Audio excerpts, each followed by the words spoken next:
નમસ્તે વિદ્યાર્થી મિત્રો, આજે આપણે ધોરણ 11 ની અંદર પદ્ય 8 મોહ મુદગરહ એનો બીજો ભાગ જોશું. તો બીજા ભાગમાં આપણે 5મા શ્લોકથી ચલાવવાનું બાકી હતું. અગાઉના પ્રથમ ભાગની અંદર 4 શ્લોકો ભણી ગયા હતા. હવે અહીંયા યમરાજા કોને પૂછતા નથી એમ. યમઃ ચર્ચામ કિમ કુરુતે તસ્ય એટલે કે તેની, યમઃ ચર્ચામ કિમ કુરુતે તેની, યમરાજા પણ ચર્ચામ કિમ કુરુતે યમરાજા પણ ચર્ચા કરતા નથી, તો યમરાજા પણ પૂછતા નથી. તો કેવા વ્યક્તિને? તો અહીંયા યસ્ય એટલે જેને, જેને તો અથવા જેણે ભગવદ્ ગીતા કિશ્ચિત અધિતાહ, અહીંયા સંધિ છૂટી પાડશો તો અધિતાહ એટલે અધ્યયન કર્યું હોય,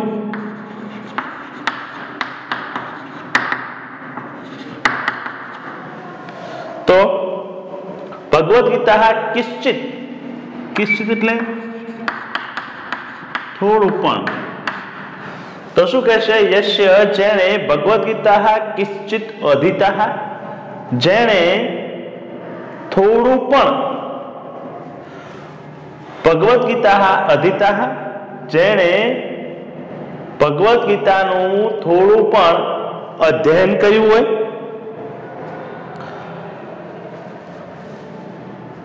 પછી અલ્પવિરામ ગંગા જલ લવ કણિકામ પિતા. ગંગાજલ, ગંગાજલ એટલે ગંગા જળનું, ગંગાજલ લવ કણિકા, ગંગાજળ લવ કણિકા, કણિકા એટલે કણનો અર્થ ટુકડો છે, પણ અહીંયા પાણીનો ટુકડો ના કહી શકાય, પાણીનું ટીમ્પું કહી શકાય. તો ગંગાજળ લવ કણિકા, ગંગાજળનું થોડું પણ,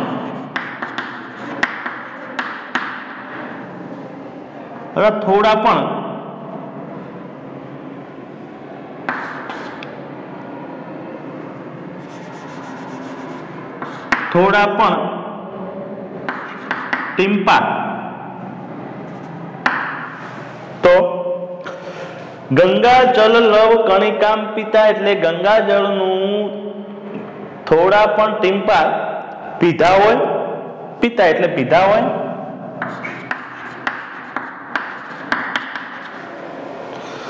તો શું કહેશે? ગંગાજળનું નાનું પણ, થોડા અથવા નાનું, અહીંયા બંધ બેસતું નાનું શબ્દ લાગશે વધારે. નાનું પણ ટીમ્પું, જો નાનું શબ્દ રાખો તો ટીમ્પું રાખો.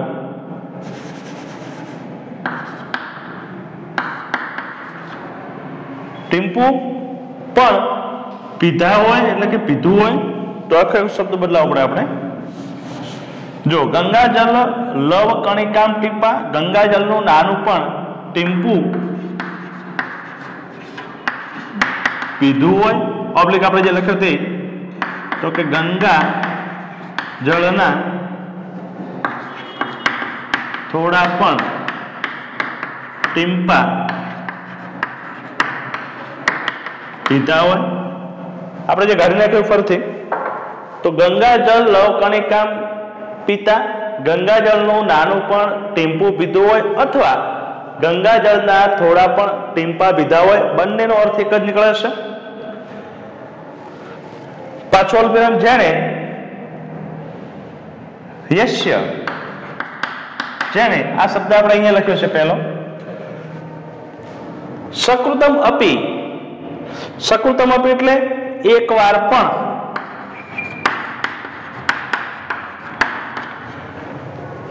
મુરારીમ સમર્ચાહ કૃષ્ણ ની સમરચાહ એટલે આમ તો પૂજા કરવી, તો કૃષ્ણની પૂજા કરી હોય.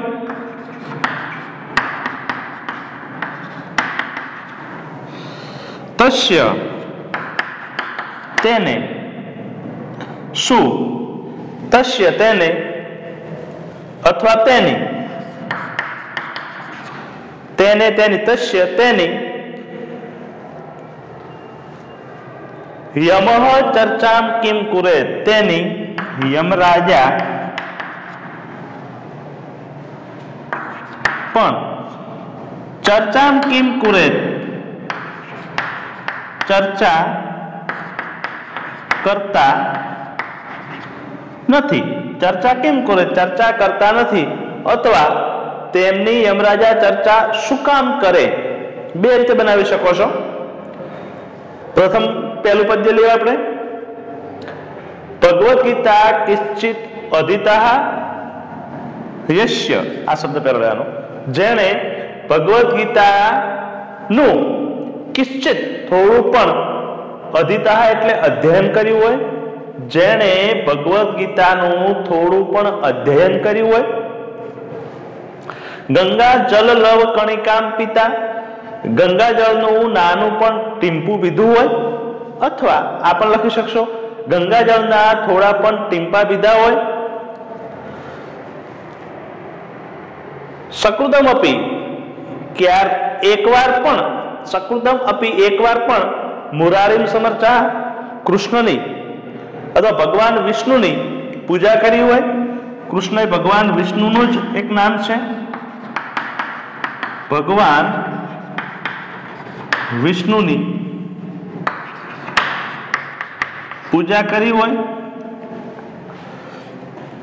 તસ્ય તેને યમઃ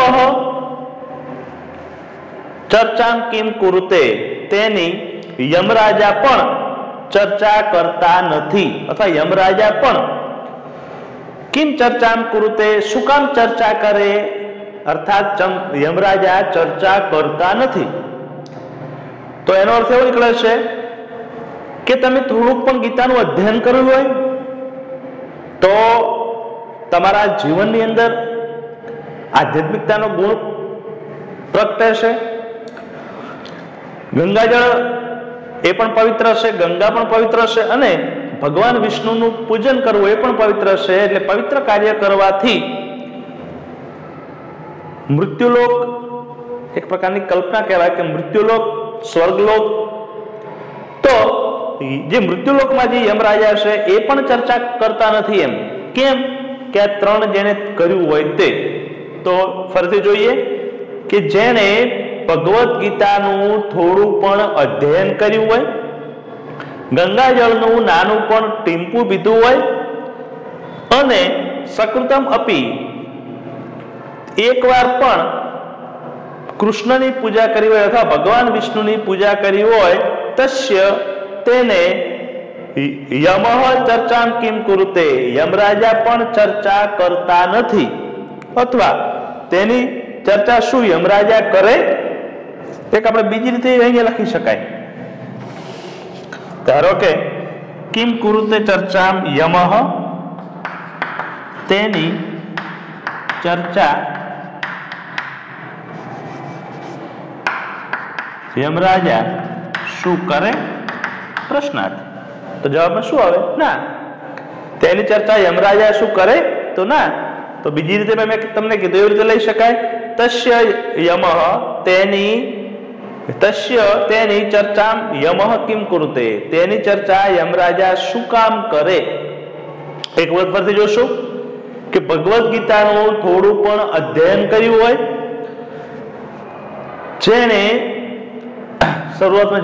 ભગવદ્ ગીતાનું થોડું પણ અધ્યયન કર્યું હોય, ગંગાજળનું નાનું પણ ટીમ્પું પીધું હોય, અને એકવાર પણ ભગવાન વિષ્ણુની પૂજા કરી હોય અથવા ભગવાન કૃષ્ણની પૂજા કરી હોય, તેને યમરાજ પણ ચર્ચા કરતા નથી.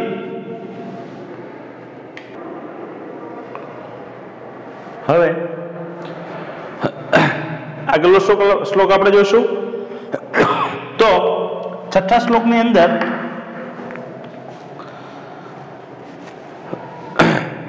શું કહેવા માંગે છે કે આત્મજ્ઞાન વિહીનઃ મૂઢાઃ એટલે કે આત્મજ્ઞાન વગરનો મૂર્ખ માણસ, પામર જીવ, આત્મજ્ઞાન વગરનો જે મૂર્ખ માણસ છે તે કેવી રીતે નરકમાં પીડાય છે, કેવી રીતે નરકમાં પીડાય છે, એનું કારણ શું છે? તો જોઈએ. કામઃ એટલે કામ, ક્રોધમ એટલે ક્રોધ, લોભ એટલે લોભ, મોહમ એટલે મોહ,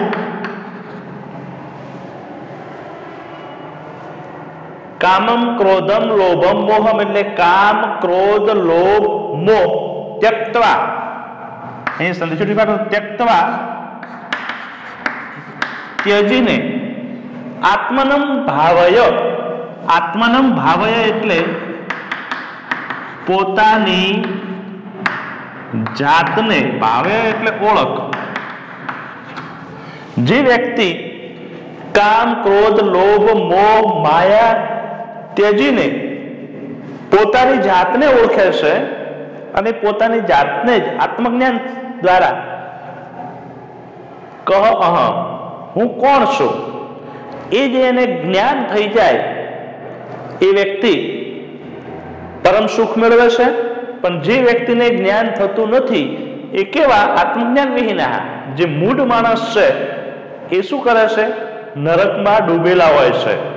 તો આત્મજ્ઞાનમ ભાવય, પોતાની જાતને ઓળખ, કહ અહમ,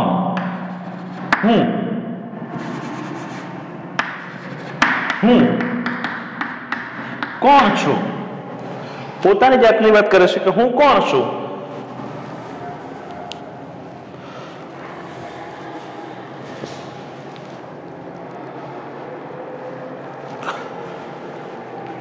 આત્મજ્ઞાન વિહીના મૂઢાઃ, આત્મજ્ઞાન વગરના પામર જીવો,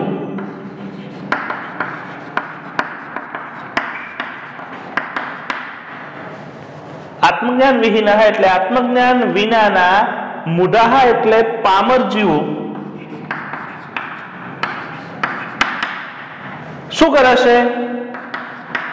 તેઓ નરક નિગૂઢાઃ પચ્યન્તે, નરકમાં ડૂબેલા, પચ્યન્તે એટલે રંધાય છે. તો જોઈએ આ શ્લોક. કામ ક્રોધ લોભ મોહ ત્યજીને આત્મનમ ભાવય, પોતાની જાતને ઓળખ,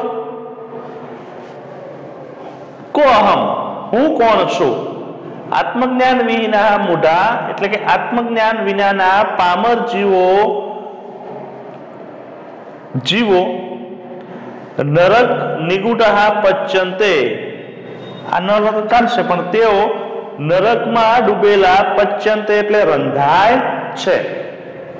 કોઈ પણ વસ્તુ જ્યારે રંધાતી હોય, સ્વાભાવિક છે કે અંદર જે કે ચડતી હોય છે ત્યારે તમે જોજો એકબીજા ખદબદતું હોય છે. તો એવી રીતે નરકમાં રંધાય છે એટલે નરકની અંદર ખૂબ પીડા અનુભવે છે. તો ફરીથી શ્લોક જોશું કે કામ ક્રોધ લોભ મોહ ત્યક્ત્વા ત્યજીને આત્મનમ ભાવય, પોતાની જાતને ઓળખ, ક અહમ, હું કોણ છું. આત્મજ્ઞાન વિહીના મૂઢા, આત્મજ્ઞાન વિનાના પામર જીવો, આત્મજ્ઞાન વિહીના મૂઢાઃ એટલે કે આત્મજ્ઞાન વિનાના પામર જીવો, જેને આત્મજ્ઞાન થયું નથી એવા, તેઓ નરક નિગૂઢાઃ, નરકમાં ડૂબેલા, પચ્યન્તે એટલે રંધાય છે. એક વખત ગુજરાતી કરશું. કામ ક્રોધ લોભ મોહ ત્યજીને પોતાની જાતને ઓળખ, હું કોણ છું. આત્મજ્ઞાન વિનાના પામર જીવો તેઓ નરકમાં ડૂબેલા, પચ્યન્તે અર્થાત રંધાય છે.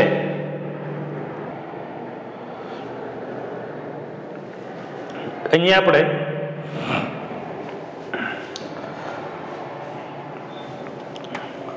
સાતમા શ્લોકમાં જોશું કે આપણા આત્માનું કલ્યાણ કરવા માટે શું કરવું જોઈએ? તો ગીતા એટલે શ્રીમદ ભાગવત ગીતા. તો ગીતા એટલે શ્રીમદ ભગવદ ગીતા ચ અને નામ સહસ્ત્રમ. નામ સહસ્ત્રમ, સહસ્ત્ર નામ પણ કોનું? તો વિષ્ણુ. તો વિષ્ણુ સહસ્ત્ર નામ ગેયમ, ગાવું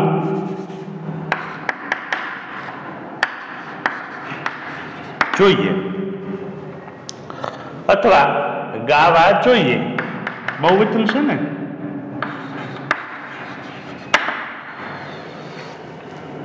તો ગીતા નામ સહસ્ત્રમ ગેયમ, શ્રીમદ ભગવદ ગીતા અને વિષ્ણુ સહસ્ત્ર નામ ગેયમ ગાવા જોઈએ. હવે તમને ખબર છે કે વિષ્ણુ સહસ્ત્રમ નામ એટલે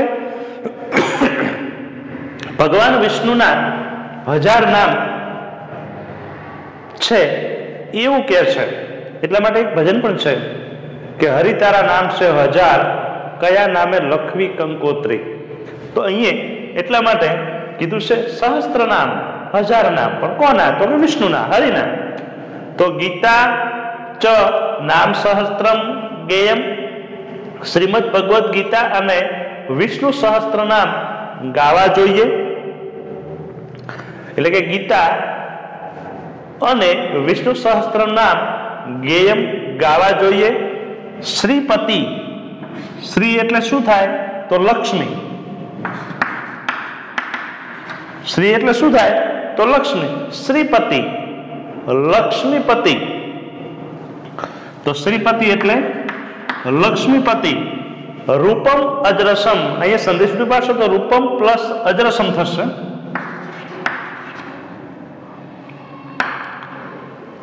અજસ્ત્રમ,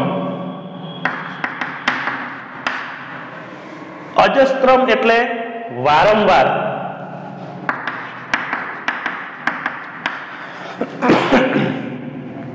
તો શું કહેશે? લક્ષ્મીપતિ રૂપમ, લક્ષ્મીપતિ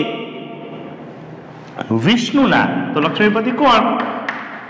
વિષ્ણુના રૂપમ, રૂપને, અદ્રસમ વારંવાર, ધ્યેયમ, ધ્યેયમ એટલે ધ્યાન ધરવું જોઈએ, ધ્યાન કરવું જોઈએ,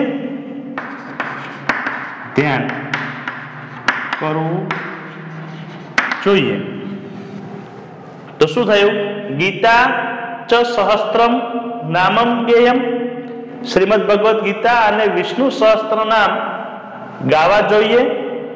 શ્રીપતિ રૂપમ અજરસમ ધ્યેયમ, લક્ષ્મીપતિ વિષ્ણુના રૂપને અજરસમ વારંવાર, ધ્યેયમ ધ્યાન કરવું જોઈએ.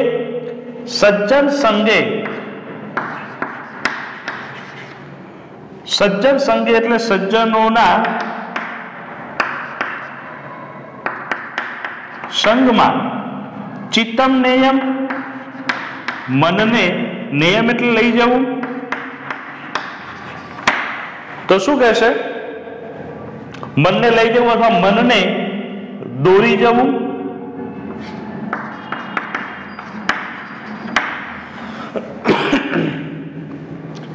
સજ્જન સંગે ચિત્તમ નેયમ, સજ્જનોના સંગમાં મનને દોરી જવું અથવા લઈ જવું. ચ અહીંયા છે. અને દીન જનાય, ગરીબ માણસને વિતમ ધન, દેયમ એટલે આપવું જોઈએ. તો વિતમ દેયમ ધન આપવું. આખો શ્લોક જોઈશું આપણે. ગીતા ચ નામ સહસ્ત્રમ, શ્રીમદ ભગવદ ગીતા અને વિષ્ણુ સહસ્ત્ર નામ ગેયમ ગાવા જોઈએ. શ્રીપતિ રૂપમ અદ્રસમ ધ્યેયમ, લક્ષ્મીપતિ વિષ્ણુના રૂપને વારંવાર, અજસ્રમ એટલે વારંવાર, અજસ્રમ ધ્યેયમ વારંવાર ધ્યાન કરવું જોઈએ. સજ્જન સંગે ચિત્તમ નેયમ, સજ્જનોના સંગમાં મનને નેયમ લઈ જવું જોઈએ અથવા દોરી જવું જોઈએ. ચ અને દીન જનાયમ વિતમ દેયમ, ગરીબ માણસને ધન આપવું. ફરીથી એક વાર ગુજરાતી જોશું. શ્રીમદ ભગવદ્ ગીતા અને વિષ્ણુ સહસ્ત્રનામ ગાવા જોઈએ. લક્ષ્મીપતિ વિષ્ણુના રૂપને વારંવાર ધ્યાન કરવું જોઈએ અને ગરીબ માણસને ધન આપવું જોઈએ અથવા ધન આપવું.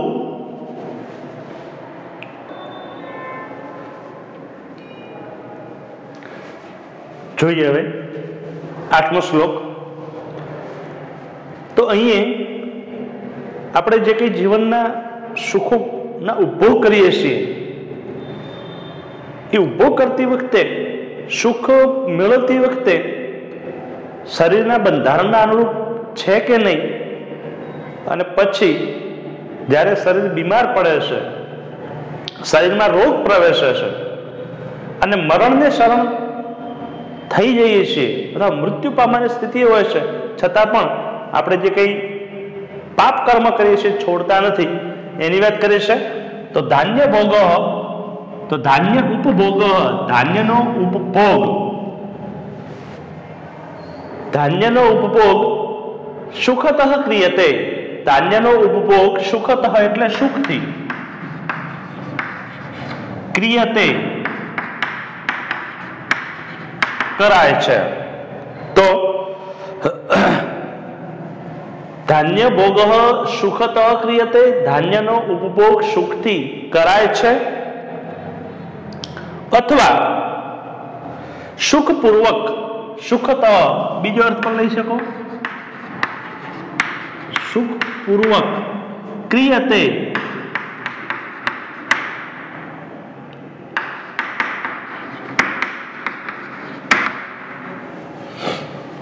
બે રીતે બનાવી શકશો.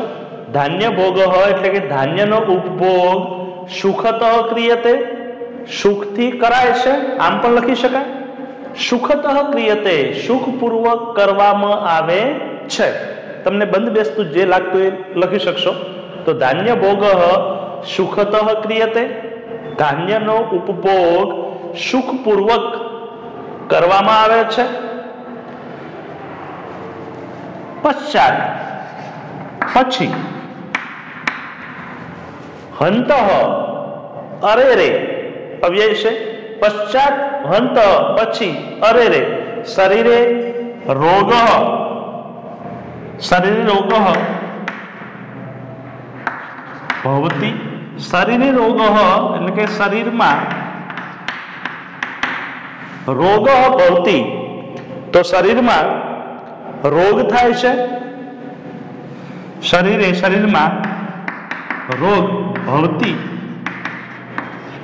થાય છે. પશ્ચાત હંતે એટલે પછી, અરે રે શરીરે રોગ ભવતી, શરીરમાં રોગ થાય છે. યદપિ જો કે, લોકે એટલે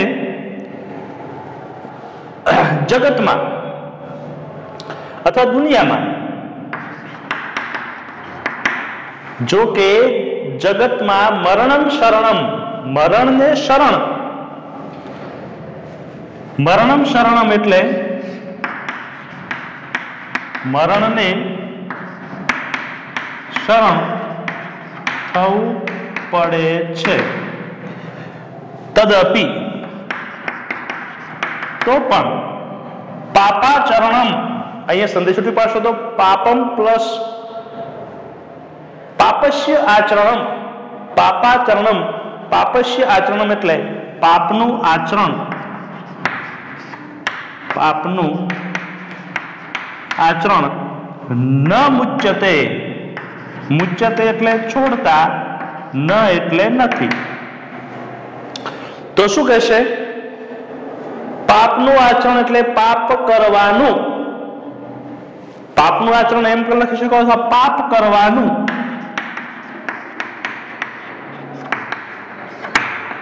આચરણ એટલે કરવું. તો પાપાચરણમ, પાપ કરવાનું, ન મુચ્યતે, છોડતા નથી. ફરીથી શ્લોક જોઈશું. ધાન્ય ભોગ સુખતઃ ક્રિયતે, ધાન્યનો ઉપભોગ સુખપૂર્વક કરવામાં આવે છે. બીજી રીતે ધાન્યનો ઉપભોગ સુખથી કરાય છે. ધાન્ય ભોગ સુખતઃ ક્રિયતે, ધાન્યનો ઉપભોગ સુખપૂર્વક કરવામાં આવે છે. પશ્ચાત, પછી, હંતઃ, અરે રે, શરીરે રોગ ભવતી, શરીરમાં રોગ ઉદ્ભવ થાય છે અથવા શરીરમાં રોગ થાય છે.